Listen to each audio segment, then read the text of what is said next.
తాకట్లో ఉన్న మీ బంగారాన్ని విడిపించి ఆ రోజు ఆన్లైన్ రేటుకి కొంటాం. Sharma gold company. నమస్తే, వెల్కమ్ టు సుమన్ టీవీ. నేను గిరిజ. ద్వాదశ రాశుల వారికి మకర సంక్రమణం తర్వాత అసలు ఏ విధంగా ఉండబోతోంది అంటే ఇప్పటి వరకు కూడా రకరకాల సమస్యలతో బాధపడుతూ ఉండుంటారు. సో మరి ఆ బాధలన్నింటి నుంచి విముక్తి కలగాలి అంటే చక్కటి పరిహారాలు తెలియాలి కదా రాశి పరంగా.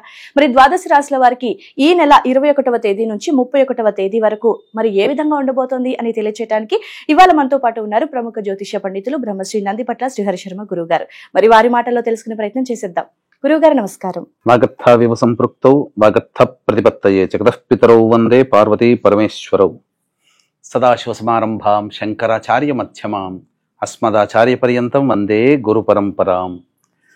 ఆదిత్యాయ చ సోమాయ మంగళాయ బుధాయ చ గురు శుక్ర శనిభ్యశ్చ రాహవే కేతవే నమః. శృంగేరి జగద్గురు పీఠాధిపతులకి కంచి పీఠాధిపతులకి నమస్కారములు తెలియచేసుకుంటూ కార్యక్రమాన్ని ప్రారంభిద్దాం. గురుగారు, మకర సంక్రమణం తర్వాత ద్వాదశ రాశుల గురించి చెప్పుకుంటున్నాం కదా. సో అందులో భాగంగా 21వ తేదీ నుంచి 31వ తేదీ వరకు ఈ సమయంలో సింహరాశి వారికి ఏ విధంగా ఉండబోతుంది అంటారు గురుగారు?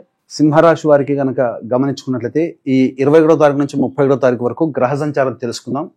12వ ఇంట కుజుడు స్తంభించి వక్రీకరించి ఉండడం, అలాగే గురువు దశమ స్థానంలో వక్రీకరించి స్థితి పొంది ఉండడం, 2వ ఇంట కేతువు, 5వ ఇంట బుధుడు, 6వ ఇంట రవి శుభస్థానము, 7వ ఇంట శని శుక్రుడు, అలాగే ఈ రాహువు 8వ ఇంట. వెరసి చూసుకున్నట్లయితే మనకు ఒక కేతువు మరియు శుక్రుడు శని ఈ 3 గ్రహాలు తప్ప మిగతా అన్ని గ్రహాలు కూడాను అనుకూలంగా ఉన్నాయి. ముఖ్యంగా గమనించుకున్నట్లయితే ఇక్కడ కుజుడు 12వ స్థానంలో వక్రీకరించి ఉన్నప్పటికీ కూడాను ప్రధానంగా ఈ లాభ ఫలితాలని ఇస్తున్నటువంటి కారణం చేత ముఖ్యంగా లాయర్ రంగము కానీ, సంబంధించినటువంటి రియల్ ఎస్టేట్ రంగంలో ఉన్నటువంటి వాళ్ళు కానీ, అలాగే ఈ భూ సంబంధమైనటువంటి వ్యాపారాలు చేసేటువంటి వాళ్ళు కానీ, రైతులు కానీ చాలా లాభస్థానంలో స్థితి పొంది ఉంటారు. అన్నిటికంటే మించి మొక్కవోని ధైర్యంతో అన్ని రంగాల్లో ఉన్నటువంటి వారు ధైర్య సాహసాలకి కొదవ లేకుండా అన్ని విధాలుగా ఆనందంగా ఉంటారని చెప్పవచ్చు. ఇక ప్రధానంగా గురుగ్రహ ప్రభావం కూడా చూసుకున్నట్లయితే గురువు కూడాను వక్రీకరించి దశమస్థానంలో ఉన్న నవమ ఫలితాలు కూడా ఇస్తున్నటువంటి కారణం చేత ముఖ్యంగా విదేశీ యానము, విదేశీ విద్యకు సంబంధించి చేయ ప్రయత్నాల్లో ఉన్నటువంటి విద్యార్థులు కోరుకున్నటువంటి విద్యాలయాల్లో ప్రవేశాన్ని పొందుతారు. ఉన్నత విద్య అభ్యసించడానికి మార్గాలు సుగమం చేసుకుంటారు. ఇక అష్టమ స్థానంలో ఉన్నటువంటి రాహు ఒక్కటే కొంత నష్ట ఫలితాలను అనగా ముఖ్యంగా ధనపరమైనటువంటి నష్టాలు కలిగించడం, అనగా ఎవరికైనప్పటికీ కూడాను డబ్బులు అప్పుగా ఇస్తే అవి తిరిగి మళ్ళీ రావు. కాబట్టి సింహరాశిలో జన్మించినటువంటి వాళ్ళు డబ్బు వ్యవహారాల్లో జాగ్రత్తలు పాటించండి. ముఖ్యంగా ఈ వెన్నుముక సంబంధించినటువంటి సమస్యలు బాధిస్తాయి. ఈ వాహనాన్ని నడిపేటప్పుడు జాగ్రత్తలుగా పాటించండి. ఇక ముఖ్యంగా సింహరాశిలోకి సంబంధించినటువంటి 7వ స్థానంలో శని శుక్రుల యొక్క ప్రభావం వెరసి చూసినట్లయితే ప్రధానంగా ఈ యొక్క సంబంధించినటువంటి సింహరాశి వారు స్త్రీపరమైనటువంటి విద్వేషాన్ని పొందే అవకాశాలు గోచరమవుతున్నాయి.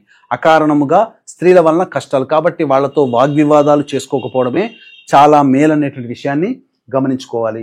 రవి ప్రభావం ఉన్నటువంటి కారణం చేత అద్భుతంగా గోచరించడం, నిరుద్యోగస్తులకి ఉద్యోగ లభ్యత ఖచ్చితంగా ఉంటుంది. ఆల్రెడీ ఉద్యోగం చేసేటువంటి వాళ్ళు ప్రమోషన్ కోసం ఎదురు చూసేవాళ్ళు, లేదా ఈ సంబంధించినటువంటి ఉద్యోగాన్ని మార్పు కోరుకునేటువంటి వ్యవహారంలో ఉన్నటువంటి వాళ్ళకి అందరికీ కూడాను ఈ రవి సింహరాశ్యాధిపతి అయినటువంటి రవి యోగదాయకాన్ని కలగచేస్తున్నాడు. ఇక బుధుడు కూడాను 5వ స్థానంలో ఉండడం ధన లాభాధిపతి, కాబట్టి పెట్టుబడి పెట్టి వ్యాపారం చేసేటువంటి వాళ్ళు లేదా మెదడుతో పని చేసేటువంటి వాళ్ళు ఎవరైతే ఉంటారో, అనగా ఏంటి, ఏదైనా ఆలోచన చేసి ఆ ఆలోచనలని వాళ్ళు కార్యరూపంలో దాల్చుకునేటువంటి వాళ్ళకందరికీ కూడాను, బుద్ధి కుశలతతో పనిచేసేటువంటి వాళ్ళకందరికీ కూడాను యోగదాయకమైనటువంటి పరిస్థితి ఉంటుందని చెప్పవచ్చు.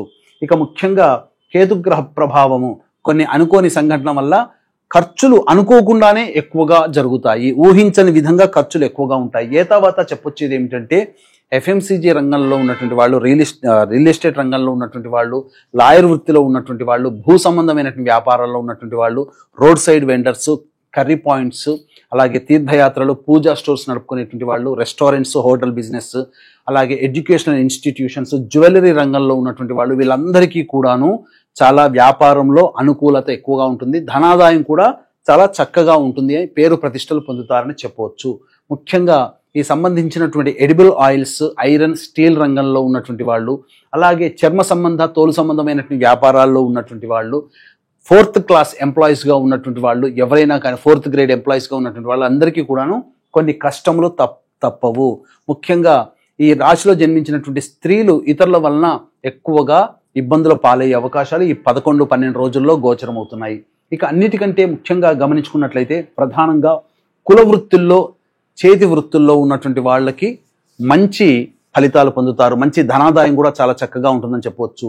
ఇక గమనించుకున్నట్లయితే ఏతావాత ఈ యొక్క 21వ తారీఖు నుంచి 31వ తారీఖు వరకు ఏ రోజుల్లో ఖర్చులు అధికంగా ఉంటాయి, ఏ రోజుల్లో ఆదాయం ఎక్కువగా ఉంటుందనే విషయాల్ని మనం క్లుప్తంగా తెలియచేసుకుందాం. వీక్షించేటువంటి ప్రేక్షకులకి గమనిక, ఈ యొక్క జనవరి 29వ తారీఖు రోజున మౌని అమావాస్య చాలా ప్రభావవంతమైనటువంటిది. ఆ రోజున శ్రవణ నక్షత్రం కూడా ఉన్నటువంటిది. కావున ఆ రోజున సంబంధించి జాతకరీత్యా వివిధ సమస్యలు, ముఖ్యంగా శత్రు సమస్యలు, కోర్టు సమస్యలు, ధనపరమైనటువంటి, ఉద్యోగపరమైనటువంటివి, ఈ ప్రయోగ బాధలతో ఇబ్బంది పడుతున్నటువంటి వాళ్ళకి దశమహావిద్యలలో భాగంగా ప్రత్యంగిర హోమము, బగలాముఖి హోమము, ధూమవతి హోమము, రాజశ్యామల హోమము, వారాహి హోమములు పర్ హెడ్ 2100 రూపాయలకి చేయించడం జరుగుతుంది. కార్యక్రమ తదనంతరం కాంటాక్ట్ చేసి మీ గోతనామాలు నమోదు చేసుకోవచ్చు. ఇక గమనించుకున్నట్లయితే 21వ తారీఖు రోజున ఊహించని విధంగా ఎక్కువగా ఖర్చులు ఉంటాయి. జాగ్రత్త పడండి. అనుకోని ఖర్చులు మిమ్మల్ని ఇబ్బంది పెడతాయి. 22, 23వ తారీఖుల్లో చూసుకున్నట్లయితే నూతన వ్యక్తుల పరిచయము, సంఘంలో పేరు ప్రతిష్టలు పొందినటువంటి వ్యక్తుల యొక్క పరిచయ ప్రభావము, మీ యొక్క సమస్యలకి ఎదుటి వాళ్ళ సహాయ సహకారాలు మిత్రుల ద్వారా, బంధువుల ద్వారా అందడము, ఆ సమస్యల్ని మీరు పరిష్కరించుకోవడం అనేటువంటిది జరుగుతుంది. ఇక 24, 25, 26 ఈ తారీఖుల్లో వాహనం నడిపేటప్పుడు జాగ్రత్తలు పాటించాలి. వాహన మరమ్మతులు, గృహోపకరణాలు, గృహ మరమ్మతులకి ఖర్చులు అధికంగా ఉంటాయి. అలాగే తల్లిగారి ఆరోగ్యం పట్ల శ్రద్ధ వహించాల్సినటువంటి పరిస్థితి. 27, 28వ తారీఖుల్లో చూసుకున్నట్లయితే అధిక శ్రమ, శారీరక ఒత్తిడి ఇవన్నీ ఎక్కువగా ఉండడము, అనారోగ్యము చేసేటువంటి అవకాశాలు గోచరమవుతున్నాయి. 29, 30వ తారీఖుల్లో రాని బాకీలు వసూలవుతాయి.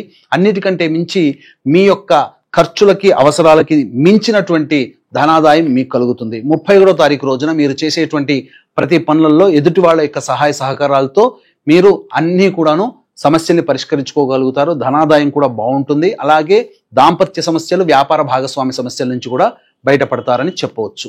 గురుగారు, మరి ఈ 11 రోజుల వ్యవధిలో ఈ సింహరాశి వారు ఎలాంటి పరిహారం చేసుకుంటే గనక వారి సమస్యల నుండి బయటపడే అవకాశం ఉందంటారు? ఈ యొక్క 21వ తారీఖు నుంచి 31వ తారీఖు వరకు ప్రధానంగా కాలభైరవాష్టక పారాయణము, రుద్ర కవచము ప్రతిరోజు 3 సార్లు పఠించినట్లయితే చాలా మటుకు సమస్యలు అనేటువంటి పరిష్కారం అవుతాయి. ఇప్పుడు చెప్పినటువంటి విషయాల కంటే విభిన్నంగా మీ యొక్క జీవితం ఉందంటే మీ యొక్క జన్మ జాతకంలో నడుస్తున్నటువంటి గ్రహ దశాంతర దశల యొక్క ప్రభావాలు. కావున దగ్గరలోని మంచి ఉపాసనా పరులైనటువంటి జ్యోతిష్యుని సంప్రదించి వారి సలహాలు, సూచనలు కనుక పాటించినట్లయితే మరింత మెరుగైనటువంటి ఫలితాలను పొందుతారని చెప్పవచ్చు. ఓకే గురుగారు, సో రాశి పరంగా ఏ విధంగా ఉండబోతుంది, అలాగే పాటించాల్సినటువంటి పరిహారాన్ని కూడా చాలా చక్కగా తెలియజేశారు గురుగారు. ధన్యవాదాలు. సర్వం శ్రీ ఉమమహేశ్వర పరబ్రహ్మార్పణమస్తు.